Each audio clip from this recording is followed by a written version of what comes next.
Mummy आज आषाढी एकादशी आहे. आज कोणतं गाणं?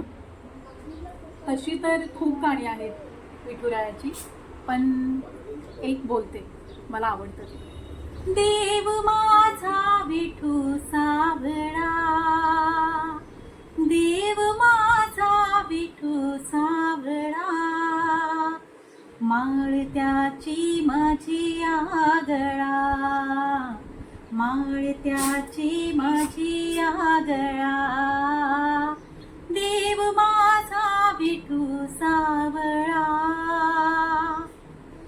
विठुरा हे पंढरपुरी, वैकुंठच हे भुवरी. विठुरा हे पंढरपुरी, वैकुंठच हे भुवरी. भीमेच्या काठी डोले भक्तीचा मळा, भीमेच्या काठी डोले भक्तीचा मळा.